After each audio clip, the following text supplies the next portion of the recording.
잘 살아온 당신, 이제는 잘 놀아볼 때.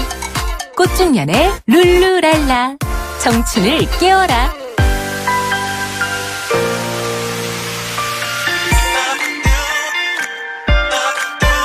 당신의 전성기 오늘 4부 꽃중년의 룰루랄라 청춘을 깨워라. 앞서 예고해드린 대로 책 글쓰기 학교의 가재산 회장 함께 자리하셨습니다. 안녕하세요. 네, 안녕하세요. 네, 반갑습니다. 네. 요즘 이제 가을이 다가왔잖아요. 네. 그래서 예전에는 가을은 이제 천고마비의 계절이다 하면서 책 읽기 딱 좋은 계절이다 이렇게 얘기했는데 요즘에는 책 읽기 좋은 계절을 넘어서서 책 쓰고 싶은 계절 이렇게 얘기하시는 분들도 네. 많이 계신 것 같더라고요.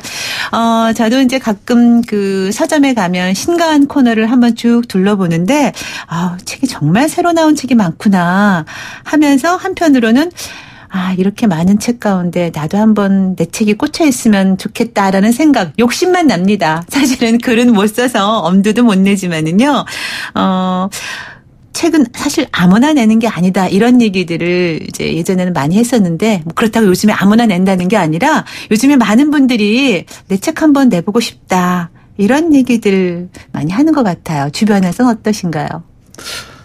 지금 말씀하신 게 정말이고요. 네. 제 주변에는 그런 사람들이 너무 많이 참 찾아오기도 하고 네. 뵙기도 하거든요. 네. 근데 그 아프리카 속담에 노인 한 사람이 죽으면 네. 도서관 하나가 불타는 것 같다라는 말이 있습니다. 네. 어느 누구든지 자기 인생을 살다 보면은 글의 소재와 책을 쓸 수 있는 게 너무나 자료가 무궁무진하거든요. 네. 그렇지만 책 내기는 말씀하신 대로 쉽지 않은 것 같아요. 네, 네. 제 경험에 의하면은 우선 책 내겠다는 목표를 확실하게 세우는 게 가장 중요한 것 같더라고요. 그렇죠. 쓰고 싶다는 생각으로는 네. 이게 가능하지 않더라고요. 너무 막연하게는 안 된다. 네. 언제부터 언제까지 어떤 책 쓰겠다는 목표를 확실하게 세우는 것이 중요한 것 같아요. 네, 네. 그런데 그럼 그 목표를 세웠어도 행동을 안 하면 안 되잖아요. 그렇죠. 그중에 하나가 방법을 터득을 해야 되거든요. 네. 물론 글을 많이 쓰신 분들이야 알고 계시겠지만 처음 글을 쓰거나 책 쓰는 사람들은 방법을 잘 모릅니다. 네. 그런데 문학적인 글 이거는 제가 아무리 생각해도 타고난 것 같더라고요. 재능이 있어야 된다. 노력으로는 글재주라고 흔히 말하는. 네. 그런데 비문학적 글쓰기는 일기부터 여러 가지 있잖아요. 네. 이거는 사실은 요령이거든요. 네. 특히 책 내는 거는 상당 부분이 요령이다라고 저는 생각합니다. 그래요? 재능이 아니고요. 저는 요령으로 봅니다. 네, 그 네. 문학적인 거는 재능이 타고난 것 그러면 같지만 충분히 배워서 가능한 거다. 가능하다고 네. 저는 아주 자신을 합니다. 네, 오늘 네. 그런 말씀을 좀 뒤에서 드리도록 하겠습니다. 네. 우리 회장님께서는 지금까지 책을 한 21권을 냈고 또 30권을 목표로 하고 있다라고 제가 들었는데요. 또 경력을 제가 좀 살펴보니까 대기업 임원까지 하셨고 늘 바쁠 수밖에 없는 CEO도 하셨더라고요. 근데 어떤 계기로 이렇게 책을 쓰기 시작하셨는지가 사실 좀 궁금해요. 네. 어떻게 해서? 사실 저는 이 자리에 나올 자격도 없는지도 모르지요. 무슨 말씀이에요. 책을 21권이나 내셨고 지금도 또 강의도 열심히 하고 계신데요. 네. 저는 학창시절에 그 많은 사람들이 하는 100일장도 한번 나가보지 못한 네. 그런 사람이고요. 진짜요? 정말 책 글쓰기는 아주 그 왕초보에 그 도전해본 일도 없었습니다. 그러세요? 더구나 성격이 좀 분석적이고 또 네. 논리적인 좌뇌형이거든요. 네. 좌뇌형을 문학하고 사실 거리가 멉니다. 네. 그냥 책을 쓴다는 건 꿈도 꿀 수 없는 거죠. 네. 그런데 세상 일은 계기가 상당히 중요하더라고요. 네. 제가 젊은 나이에 32살인가요? 네. 그때 그 상사 주재원으로 네. 오사카 지점에 근무하게 됐는데 네. 그때 앞집에 살던 분이 정말 우연인데요. 이분이 일본 분인데 NHK 방송에 안녕하세요 하는 프로그램을 최초로 시작한 PD 오균 씨였거든요. 네네. 일본인. 네. 그렇죠. 네. 그분이 친하게 지냈는데 제가 87년도에 기구를 했는데 88년도 올림픽 때 네. 책을 하나 들고 왔더라고요. 네네. 지금 책 갖고 오신 그 네. 책. 네. 그 제목이 오사카から부산에 다시 말씀드리면 오사카에서 부산까지 한 책이잖아요. 네. 이 책이 나온 거는 한국 사람 자기가 만난 30사람을 만나가지고요. 네. 30분. 네. 이 스토리를 쓴 거예요. 네. 그 안에 제 이야기가 들어있더라고요. 그래서 그때 느낌이 어떠셨어요? 넘겨보니까 지하고 노른 이야기, 특히 술 먹으면서 그냥 뭐 잡담한 얘기를 시작해서 우리 꼬맹이들 얘기까지 다 썼는데요. 네. 그냥 살아가는 얘기 그대로 썼더라고요. 네. 저는 정말 최근 문외한이었는데 이 책 보고 이야, 나도 할 수 있잖아. 이 생각이 들더라고요. 네. 그래서 참 무모하게 그때 내 죽기 전에 다 10권 쓴다. 네. 정말 무모하게 결정을 했습니다. 네. 그 결정해놓고 고민이 될 거 아니에요. 그렇죠. 그래서 그때부터 책 쓴 노력을 시작한 게 네. 이제 책을 쓰기 시작한 동기가 됐고요. 네. 결국은 제가 10권의 목표는 환갑 때 네. 제가 달성을 했고요. 네. 욕심이 또 생겨서 네. 30권 쓰자. 그래서 2개월 전에 네. 21번째 책을 썼고 네. 22번째 책은 지금 거의 초안을 끝냈습니다. 아, 그렇군요. 특별한 계기가 있어야 되는 거고 그 계기를 내 걸로 만들어서 도전하니까 되더라 이런 말씀이신 것 같은데 그렇게 이제 책을 쓰시다가 강의도 하신데 책 글쓰기 학교라는 것은 어떻게 만드신 건가요? 앞에 말씀드렸지만 전 재주가 거의 없는 사람이라 네. 늘 책을 썼지만 네. 죄책감이 생기고요. 죄책감이요? 네. 특히 글재주가 없기 때문에 너무 드라이하게 책을 쓰는 게 아닌가. 네. 그래서 우연히 10년 전에 에세이 클럽에 들어가게 됐습니다. 네. 수필 공부하는 거거든요. 그런데 저만이 그런 게 아니고 수필은 문학적 분류에 들어가거든요. 네. 근데 재주가 없다는 생각이 자꾸 드는 거예요. 난 안 돼. 그래서 저도 조금 그런 생각이 있었지만 회원들이 자꾸 빠져나가서 네. 결국 클럽이 10년 만에 문을 닫는 쫑파티 하게 됐습니다. 네. 아이고 아쉬워라. 쫑파티에 저도 이제 가게 됐는데 네. 그때 제가 그냥 손을 들고 요즘 책 쓰기가 유행이라는데 꼭 글쓰기만 해야 되냐. 네. 책과 글쓰기를 한번 바꿔보자라는 제안을 했거든요. 네. 그때 주위 사람들이 박수를 치면서 그러면 지금 제안한 가자산지가 회장하면 되겠다. 네. 그래서 요즘 얘기로 바가지를 썼습니다. 잘 쓰셨네요. 그래서 사실 좀 자신이 없었기 때문에 네. 내가 100명 정도만 회원이 모이면 회장합니다. 네. 그런데 저는 정말 놀랐는데요. 1개월 만에 150명이 됐고요. 네. 지금은 회원이 300명 됐는데 돈을 내고 공부하는 연 회원만 네. 70명 정도가 돼서 매달 네. 공부하고 있습니다. 그만큼 이제 내 책 만들기에 대한 관심이 높아지고 있다라는 얘기가 될 텐데, 그런데 이제 이렇게 책을 사실 쓰려고 하면 이제 겁도 나는 건데 그 겁이 왜냐하면 내가 전문가가 아닌데 전문 지식이 있어야 하지 않나? 그러고 아니면 에세이를 쓴다고 하면 내가 문장력이 좀 타고난 게 있어야 되는데 이런 걱정 근심부터 시작하는 분들 많이 계실 것 같아요. 그런 분들에게 아까도 말씀하셨지만 어떤 조언을 딱 해주시고 싶으신지요? 네. 생각만으로 책을 쓰고 싶다는 생각만으로는 좀 쉽지 않을 것 같아서요. 네. 솔직히 저도 글 쓸 때 주어가 목적어가 어디 있는지 잘 모르고 썼기 때문에 네. 실제로 왕초보였거든요. 네. 근데 10년 동안 공부하다 보니까 이게 보이기 시작하더라고요. 네. 특히 남이 쓴 것도 어디가 잘못됐는지 그런 식견이 생기더라고요. 일례로 제가 뭐를 느꼈냐면 제가 한 달에 두서너 건 정도는 기고를 하거든요. 신문 네, 잡지. 네. 근데 옛날에는 계속 요즘은 고쳐달라 소리가 없더라고요. 네, 그래서 네. 공부하면 되는구나. 네. 이런 생각이 들고요. 네. 특히 요즘 베이비부모가 700만이 쏟아져 나오고 100세 시대에 들어서 시니어들이 무언가 하면서 살고 싶어 하더라고요. 그런 측면에서 보면 이 책과 글쓰기에 대한 관심이 높아진 건 확실한데요. 네. 제가 400명 앙케이트 조사한 걸 봤더니 이건 나이에 관계없더라고요. 40대가 21%였고요. 50대가 25%, 60대 이상이 54%. 결국은 남녀수 관계없이 관심이 있었고요. 네. 400명 중에 86%가 책 한 권 꼭 내겠다는 그런 통계를 제가 봤습니다. 정말 네. 책 쓰기, 글쓰기 인기가 있는 것 같습니다. 네. 지금 저희가 문자 사연을 보니까 정말 많이들 보내주고 계세요. 짧은 문자 50원, 긴 문자 100원, 우물전 0945번으로 많은 분들이 궁금해 하시는 것 같아요. 글쓰기에 대한 욕심, 관심, 많이 계신 것 같은데 그 가운데 6002번 청취자분께서 당신의 전성기는 언제나 오아시스처럼 목마름을 해결해 주시네요. 책 쓰기라니 반갑습니다. 해결되지 않는 답답함들을 써서 풀어보고 싶었는데 오늘 많이 요령 배우겠습니다 하셨고요. 고맙습니다. 그리고 1858 청취자분 재작년에 83신 아버님의 자서전을 써드렸습니다. 너무나 기뻐하셔서 보람이 있었습니다 하셨어요.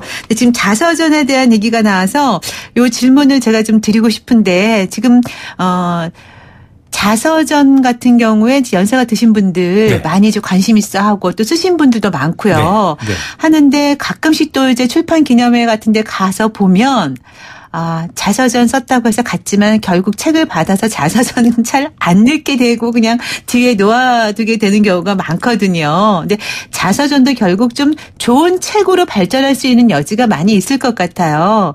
가족이나 친구 주변 사람들한테 그냥 보여주는 식의 자서전이 아니라 정말 좋은 책으로 가려고 하면 어떻게 하면 좋을까요? 예, 저도 그런 질문 많이 받았고요. 네. 그런 또 고민하는 사람 참 많습니다. 네. 실제로 그 출판 기념회 가서 얻은 책을 끝까지 읽은 사람이 있으면 100만 원 현상금 좀 걸겠다고 한 농담도 해봤거든요. 네. 그 자서전 하면 나폴레옹 같은 영웅이나 케네디 처칠 같은 네. 유명 정치인들만 생각하는데요.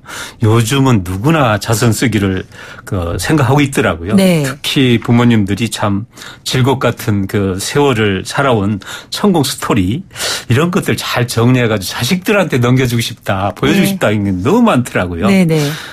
그런데 앞에서 말씀드린 대로 그냥 버려진 자서전 않기 위해서 몇 가지 네. 꼭 그 명심할 게 있더라고요. 네. 그거 오늘 포인트인 것 같아요. 네. 네. 첫 번째 자서전이 단순한 살아온 일대기나 신변 잡기를 쓴 것은 관심이 없습니다. 네. 그러니까 자기한테만 관심이 있는 거더라고요. 네. 출판기에서 받은 책을 안 본 이유가 바로 그거거든요. 네. 제 경우에 사례가 있거든요. 네네. 저도 중학교를 참 어렵게 들어가서 담임선생 얘기를 참 구구절절하게 써서 우리 가족들한테 보여줬거든요. 뭐 아들, 딸, 특히 와이프, 며느리까지 메일을 한번 보내봤거든요. 했더니 네. 2주 뒤에 만나봤더니 읽은 사람이 없더라고요. 네. 네. 특히 와이프는 아주 혹독하게 네. 그 정도 고생한 사람은 어디 있어? 네. 이 얘기에서 정말 실망을 했습니다. 네. 그게 현실이거죠. 그걸 네. 아셔야 됩니다. 네, 네. 그렇기 때문에 자기 살아온 일대기 쓰는 건 의미가 없습니다. 네. 영웅이 아니고 네. 정치가가 아닌 이상. 두 번째는 주제 잡을 때 크게 잡습니다. 네. 훌륭한 아버지를 쓰면 사실은 누구나 비슷한 스토리도 전개되기 때문에 네. 이게 눈이 가지 않거든요. 네. 그 순간에 그만두거든요. 읽다가. 네. 그래서 사실은 쪼개야 됩니다. 그래서 그런 현미경으로 보라는 말이 있거든요. 네. 깊이 들어가면 훌륭한 아버지가 아니고 어떤 분은 아버지하고 막걸리를 먹은 2시간 스토리를 썼는데 기가 막히더라고요. 이게 중요하거든요. 네. 특히 세 번째로는 대피를 시키는 거 많은데요. 대피 시키는 건 누가 읽어도 그건 금방 알 수 있습니다. 그렇죠. 네. 예. 그래서 사실은 진심, 정성 이런 거 깃든 그림자니 금방 알거든요. 네. 다시 말씀드리면 내 생각을 쓰는 게 아니고요. 독자가 읽고 싶어 하는 거, 네. 알고 싶어 하는, 관심 있는 이걸 쓰는 거에 자서전이다. 저는 그렇게 생각을 합니다. 네. 아니, 지금 얘기를 들어보니까 너무 크게 거창하게 생각하지 말고 주제도 정말 작은 스토리라도 핵심 있게 그리고 누구나 또 공감할 수 있게 이렇게 좁게 시작해도 괜찮다. 이런 말씀이신 것 같아요. 그게 감동을 주지 큰 거는 전체를 써버리면 네. 그 순간에 책을 읽다가 덮어버리는 게 그렇군요. 사실입니다. 네, 자서전도 그렇고 이제 에세이도 거의 비슷한 맥락일 것 같아요. 거의 비슷합니다. 네, 그렇다면 이제 아까 이런 것들은 이제 문장력도 필요하겠고 제 감성이 많이 드러나는 거지만 또 자료가 있어야지 출판하는 경우도 있잖아요. 그래서 책을 만들려면 자료 조사도 정말 제대로 철저히 충분히 시간을 갖고 사전 조사를 해야 된다 이런 얘기도 많이 하는데 자료 조사하고 책으로 만들어져서 출판하기까지 회장님만의 꿀팁이 있다면 사람마다 책 쓰는 방법은 다르겠지만 네. 저는 앞에 말씀드린 대로 목표를 설정이 중요하다고 봐요. 우선 네. 긴 목표를 하나 세우는 거죠. 제 사례로 말씀드리면 전 장기 목표, 중기 목표, 단기 목표 이렇게 좀 잘라서 이렇게 세웁니다. 네. 장기 목표 앞에 말씀드린 대로 30건도 수정을 했잖아요. 네네. 중기 목표는 5년 내에 아니면 뭐 환급 때까지 아니면 출신 때까지 몇 건 쓰겠다. 저는 5년 동안 한 5건 쓰겠다. 항상 정했거든요. 네. 특히 단기 목표는 뭐냐면 내년도에 내 책 몇 건 쓸 거야를 확실히 정하거든요. 네. 그래가지고 제 핸드폰에다가 입력을 합니다. 핸드폰에.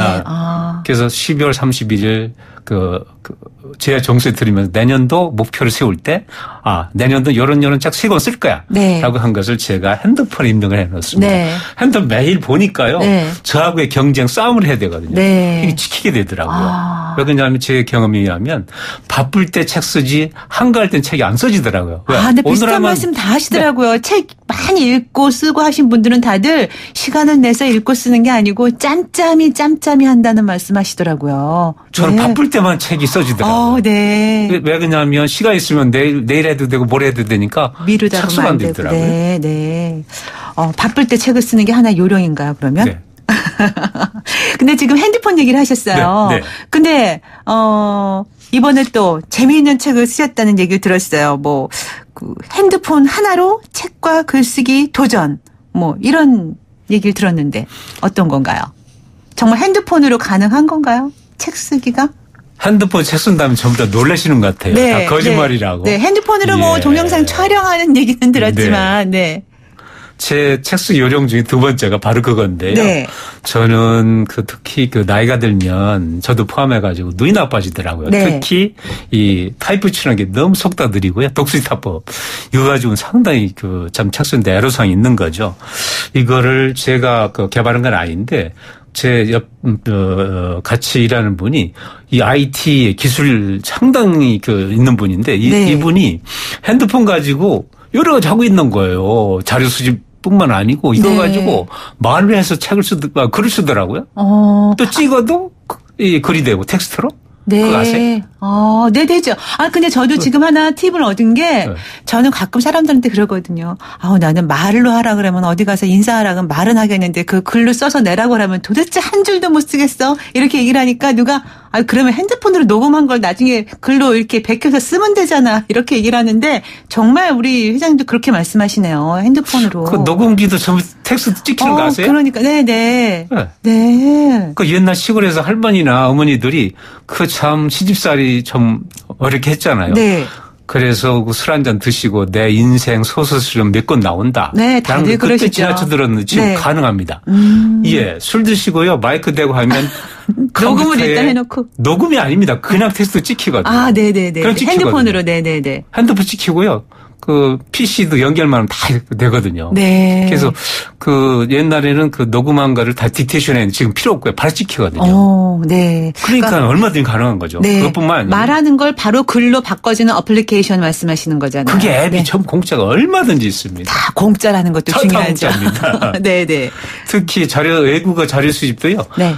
찍으면 이미지가 한글화돼서 그게 말로도 나오지만 텍스트로 뜹니다. 네. 그래서 클라우드 시스템도 있어서요.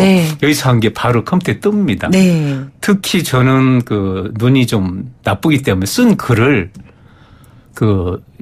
여기다 넣어놓고요. 들으면 그대로 다 읽어줍니다. 아주 예쁜 목소리. 네. 더 기가 막힌 거는 그거를요. 텔레비에 그냥 쏴놓으면은요. 핸드폰에 텔레비 연결되거든요.